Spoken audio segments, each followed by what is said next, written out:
Hello guys, so again welcome back to my channel. My name is Kaushiki Mishra and in this video I am going to tell you about physical education strategy. Since a lot of you were asking in the comment section कि physical education के लिए मैं आपको strategy बता दूँ.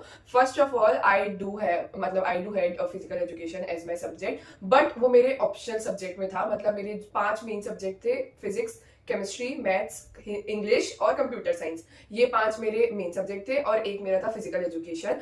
मतलब ऐसा था कि अगर मेरे इनमें से किसी में कम मार्क्स आए तो फिजिकल एजुकेशन उसको कवर कर सकता था. ऐसा वाला वो है, ठीक है. और अभी जो इस वीडियो को देख रहा है वो भी मैं कंसिडर करके चल रही हूँ कि 3 टाइप के बेसिकली लोग होंगे. एक वो जिनके पास physical education as core subject होगा, मतलब उनके सब्जेक्ट में वो इंक्लूडेड होगा कि हाँ उसके मार्क्स इंक्लूड होंगे. एक वो जिनका मेरे जैसा होगा कि या तो वो 6th सब्जेक्ट होगा या तो ऐसे एक्स्ट्रा सब्जेक्ट कोई होगा. और एक वो जिनके पास फिजिकल एजुकेशन की जगह PAT होगा, which means physical aptitude test, ऐसा करके कुछ है PAT का मतलब. तो उसका पेपर बाद में है and these both are different subjects. Physical education और PAT दोनों अलग अलग है. अगर आपको PAT के लिए चाहिए then do let me know, उसका मैं अलग से करूंगी क्योंकि उसका पेपर भी अलग होता है. 50 मार्क्स का होता है, 50 मार्क्स का प्रैक्टिकल होता है. सो या अभी उसकी बात नहीं करते हैं.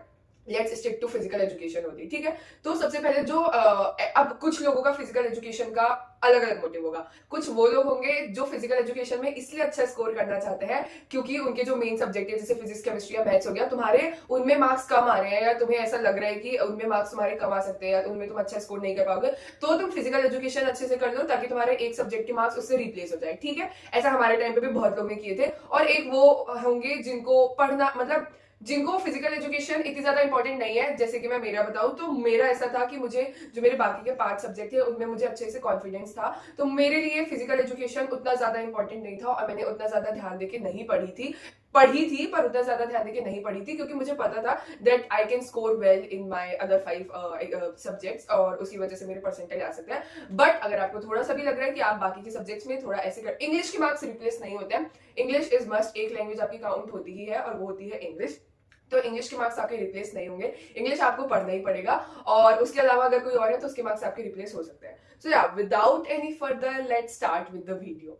So first of all physical education कैसे पढ़ना है. सबसे पहली बात, how I studied physical education is, मैंने नोट्स नहीं बनाया था क्योंकि मतलब आप में से भी बहुत लोग होंगे कि यार फिजिकल एजुकेशन में इतना ध्यान नहीं देते. मुझे नहीं पता आपके स्कूल में टीचर्स कैसे पढ़ाते हैं, मतलब वो प्रॉपर नोट्स बनवाते हैं या क्या कराते हैं, पर हमारे टीचर्स ने ऐसे प्रॉपर नोट्स नहीं बनवाए थे. थोड़े बनवाए थे जो कि मैंने कुछ बनाई थी, कुछ चैप्टर्स मतलब मुझे याद ही नहीं है. बस ऐसा था कि ठीक है कभी मैम बोल देती थी तो लिख लेते थे, ऐसा वाला सीन था. तो या आई डोंट मतलब मेरे पास एक पर्टिकुलर नोट्स नहीं थे फिजिकल एजुकेशन के और ना ही कोई ऐसे बुक थे. मतलब हमारे टीचर ने बोले थे बुक खरीदने के लिए पर हम बहुत सारे बच्चों ने नहीं खरीदे थे, जिसमें से एक मैं भी थी. मैंने बुक नहीं खरीदी थी क्योंकि अगेन मुझे नीड ही नहीं लगती थी और मैं फिजिकल एजुकेशन नहीं पढ़ती थी. मैंने सिर्फ फिजिकल एजुकेशन के लास्ट के टाइम पे और पेपर के 3-4 दिन पहले पढ़ी थी. और हमारे साथ भी सेम था. हमारा 17 को था फिजिक्स का एग्जाम और उसके पहले हमारा था हमारा 17 को था फिजिकल एजुकेशन का एग्जाम और 21 को हमारा था फिजिक्स का एग्जाम. हाँ, तो मैंने पहले पूरा फिजिक्स पढ़ी थी. लास्ट के आई गेस 14 या 13 डेट से मैंने फिजिकल एजुकेशन पढ़ना शुरू कर दिया था. तो अब बात करते हैं, ठीक है. सॉरी, अब बात करते हैं कि फिजिकल एजुकेशन आपको पढ़ना कैसे है. तो आप उसके लिए जाकी सौदागर जो यूट्यूब चैनल है, जाकी सौदागर भैया, आप उनकी वीडियोस को फॉलो करो.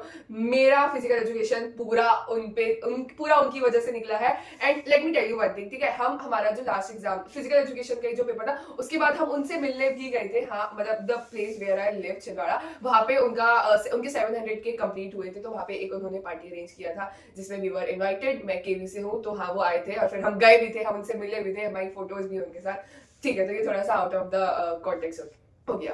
सो या मैंने जाकी सौदागर भैया की वीडियोस को फॉलो किया था.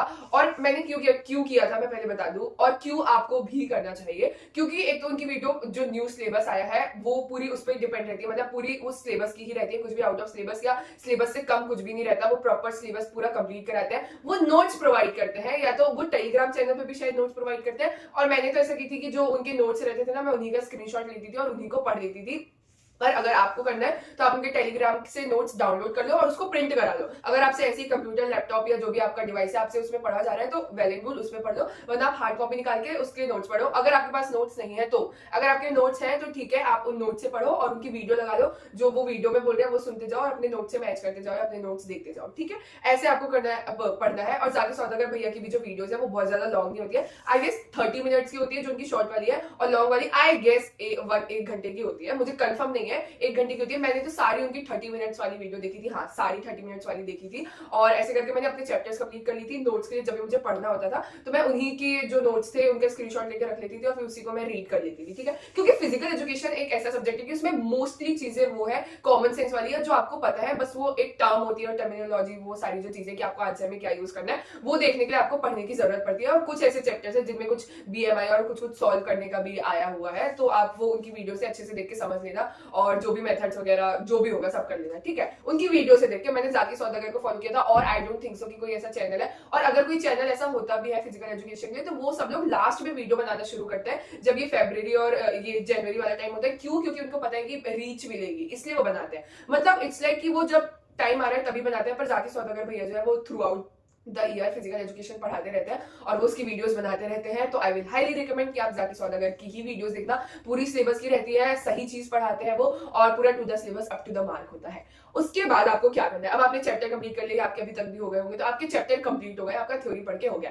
उसके बाद आपको करना है पीवाईक्यूज। अब पीवाईक्यूज को मैंने तो सिर्फ रीड किया था, ठीक है, और आप भी अगर चाहो तो रीड कर लेना, क्योंकि फिजिकल एजुकेशन बिल्कुल भी ऐसे डिफिकल्ट और ये वो चीजें नहीं होती है, उसमें बस आपको देख के वो पढ़ने वाले ही होते हैं, कुछ भी ऐसे दिमाग लगा के समझने ये वाला नहीं होता है। तो पीवाईक्यूज मैंने रीड की थी। अगर आपको रीड करने वाला वो सही नहीं लग रहा तो आप अगेन सेम ट्रिक जो मैंने पहले बता चुकी हूँ कि आप वो क्वेश्चन पढ़ो, फिर अपने माइंड में सोचो कि ठीक है इसका क्या आंसर होगा। अगर आपको आंसर बनना है तो ठीक है, अगर नहीं बनना तो आप देखो कि इसका क्या आंसर होगा। आप पीवाईक्यूज करने का रीजन कि आपको पीवाईक्यूज क्यों करना चाहिए, क्योंकि मान लो आपने थ्योरी सारी पढ़ ली है but the framing of questions जो एग्जाम में आता है दैट विल डिफर। हाँ, ऐसा होता है कि जो थ्योरी आप पढ़ के गए हो वो मतलब एक क्वेश्चन आया, उसका आंसर आपको पता है, मतलब वो थ्योरी है, आपको पता है, आपने वो चीज पढ़े, आपको वो चीज आती है, पर क्योंकि वो क्वेश्चन की फ्रेमिंग ऐसी है कि आप समझ ही नहीं पा रहे हो कि ये क्वेश्चन क्या पूछा है, और अगर आपको आता भी होगा तो भी आप लिख के नहीं आ पाओगे। और ये चीज पीवाईक्यूज से होती है। मतलब पीवाईक्यूज में जब मैंने की थी तो मैंने एक चीज एनालिसिस की थी कि वो जो क्वेश्चन थे उसके आंसर मुझे पता थे, ठीक है, पर मेरे को, मैं जब पहली बार वो क्वेश्चन पढ़ी थी मुझे लग रहा था यार इसमें क्या आंसर होगा, फिर मैं जैसे उसका आंसर देखती थी मुझे ऐसा लगता था ओ शिट ये तो मुझे आता है, फिर मैं क्वेश्चन को ऐसे अच्छे से पढ़ने लगी। और ऐसा होता है कि क्वेश्चन थोड़े से घुमा के पूछते हैं, घुमा के इन द सेंस अगर उसको डायरेक्ट इस चीज की डेफिनेशन पूछना है तो वो पहले पूछेगा कि अगर कोई पर्सन है उसको ऐसा ऐसा लग गई है या उसको ये हो गया है तो बताओ क्या होगा, और फिर उसको एक्सप्लेन करो, तो फिर आपको करना होगा, ठीक है। तो ये सारी चीजें होती है जो कि आपके पीवाईक्यूज से ही सॉल्व होती है। इसके लिए कोई बुक तो मत ही लो, मैंने पीवाईक्यूज जाकी सौदागर भैया ने ही एक वीडियो बनाए थे और एक और कोई यूट्यूब चैनल था मुझे याद नहीं है, पर अगर आप सर्च करोगे physical education previous year question अगर चैप्टर के करने तो इस चैप्टर के, तो आपको जो भी वीडियो आएगी आप वो देख सकते हो। मेन अपना मोटिव तो ये है ना कि अपन को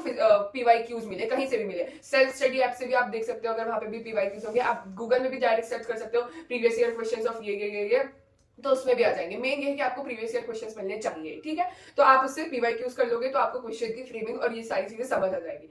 एक और चीज जो मुझे लगता है कि कमी थी मेरे पेपर में फिजिकल एजुकेशन के, that is the formation of my answer. मतलब ऐसा कि आपको आंसर लिखने का तरीका आना चाहिए फिजिकल एजुकेशन में। लेट मी टेल यू, आप पॉइंट्स में और अप टू द पॉइंट अगर आप आंसर लिख रहे हो तो that is well and good. Paragraphs, बहुत लोग सोचते हैं कि पैराग्राफ्स लंबे लंबे वो लिखेंगे तो वो सही होगा, पर आई विल टेल यू, और मैं ये जनरली बता रही हूँ, मैंने जितने प्री बोर्ड दी सब में से, कि आप अगर पॉइंट्स में आंसर लिखते हो तो वो आपके लिए बेनिफिशियल होता है और वो आपको काफी बेनिफिट देता है। क्योंकि अगर आप पॉइंट्स लिखते हो तो वो टीचर के दिमाग में रहता है कि इसको सारी चीजें क्लियर है, तभी इसने खटखट 2 पॉइंट लिखा। अगर 3 मार्क्स का क्वेश्चन है, खट से 4 पॉइंट लिखा या 3 पॉइंट लिखा और फिर हो गया नेक्स्ट क्वेश्चन, तो वो टीचर के लिए चेक करने में भी इजी हो जाता है और आप जो लिखना चाह रहे हो वो भी क्लियर होता है, रेदर देन जो पैराग्राफ में अपन करते हैं कि अपन बस लिखते रहते हैं, कोई टीचर से ढंग से पढ़ता भी नहीं है। ऑल्सो अगर आपको कोई क्वेश्चन नहीं आता है, मतलब आपको उसका थोड़ा थोड़ा पता है पर उसका रियल आंसर जो है वो नहीं पता, तो आप पैराग्राफ लिखो। मैं भी ये करती थी, मुझे जो आंसर नहीं आता था मैं उसमें पैराग्राफ लिख देती थी। इट्स लाइक ठीक है,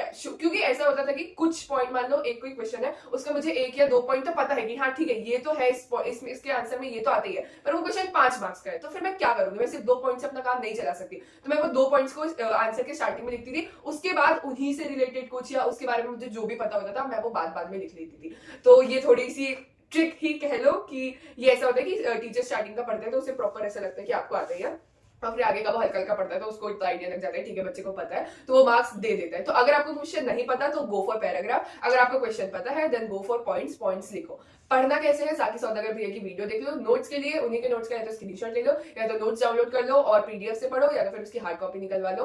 फॉर क्वेश्चन प्रैक्टिस की, क्वेश्चन कैसे करना है तो पीवाईक्यूज करो। आंसर फ्रेमिंग आपकी अच्छी होनी चाहिए। आप अगर प्रीवियस ईयर क्वेश्चंस हैं उसके आप आंसर भी देख सकते हो जो गूगल ने कहीं पे भी दिया है, तो आप उन्हीं आंसर को देखो कि अच्छा ठीक है यहाँ से स्टार्ट किया फिर ऐसे ऐसे लिखा है, ये वो सारी चीजें। और आपको अगर नेट पे या जहां से भी आप पीवाईक्यूज देख रहे हो, अगर उसके आंसर में आपको पॉइंट्स नहीं दिए तो आप उसका आंसर पढ़ के आप ही देखो कि आप इसमें क्या पॉइंट बना सकते हो, कि ठीक है पहला पॉइंट मैं ये बना दूंगा और दूसरा पॉइंट मैं ये वाला बना दूंगा, ठीक है। सो हाँ, इतना हो गया फिजिकल एजुकेशन के लिए। आप मैं फिजिकल एजुकेशन जनरली बता रही हूँ, डिफिकल्ट नहीं होता है, इजी है, काफी स्कोरिंग है। और अगर आपको ऐसा लग रहा है कि आपके बाकी चैप्टर्स में कहीं पे भी मार्क्स कम हो सकते हैं, then go for physical education. Physical education अच्छे से पढ़ो, फिजिकल एजुकेशन में अच्छा स्कोर करने का ट्राई करो। मेरे फिजिकल एजुकेशन में 86 समथिंग स्कोर आए थे, विच इज नॉट बहुत ही ज्यादा अच्छे, मतलब ठीक है, बुरे नहीं बोल रही मैं, अच्छे ही है वो, पर हाँ ठीक है। और वो भी इसलिए आए थे क्योंकि मैंने ध्यान नहीं दिया था फिजिकल एजुकेशन में, मैं बता रही हूँ। मैंने बस ये लास्ट के 3 दिन कुछ पढ़ी थी, और जो साल भर मैम, वो ऐसा था कि मैम बोल रही है तो क्लास में बैठे हैं तो लिखना पड़ जाता था, इसलिए मैंने नोट्स भी लिखी थी, वरना मैंने ऐसे नोट्स को भी कुछ पढ़ी वढ़ी कभी नहीं पढ़ी थी मैंने, ठीक है। सारे मैंने प्री बोर्ड्स भी ऐसे दी, बस वीडियो देखती थी खट से और चली जाती थी और जाके लिख देती थी, एंड मैं अच्छे खासे स्कोर कर लेती थी फिजिकल एजुकेशन में, ठीक है। तो आपको ज्यादा वो घबराना नहीं है, इजी सब्जेक्ट है। अगर उनके कंपैरिजन में, मतलब जो आपके कोर सब्जेक्ट्स है उसके अलावा आप चाहते हो कि आपके फिजिकल एजुकेशन के मार्क्स किसी से रिप्लेस हो जाए, तो आप फिजिकल एजुकेशन अच्छे से पढ़ो, सारे पीवाईक्यूज अच्छे से करके जाओ, क्वेश्चन आंसर फ्रेमिंग आपकी अच्छी होनी चाहिए, पॉइंट्स में आंसर लिखना, अगर नहीं आता है तो पैराग्राफ में लिख लेना, और वो वीडियो देख के आप कंप्लीट कर लेना और नोट से रिवाइज कर लेना, ठीक है। So yeah, I guess that's it for this video. If you want PAT key, then do let me know in the comment section. And next video will definitely be of computer science, क्योंकि मुझे बहुत सारे वो questions आ रहे हैं और बहुत सारे लोग बोल रहे हैं कि computer science के लिए बताओ, तो next video will be computer science. मैं मेरे जब तक score बता देती हूँ, I scored 99 out of 100 in my computer science in my 12th boards exams. और हाँ, ये मेरे highest थे, मतलब 99 ऐसे सारे subjects के मिला के सबसे ज्यादा मेरे computer science में आए थे, which is 99. So yeah, next video will be of computer science only. जब तक के लिए बने रहिए चैनल में, and thanks for watching this video. कोई भी क्वेश्चन हो तो कमेंट करके पूछ लेना. Thanks for watching. Bye.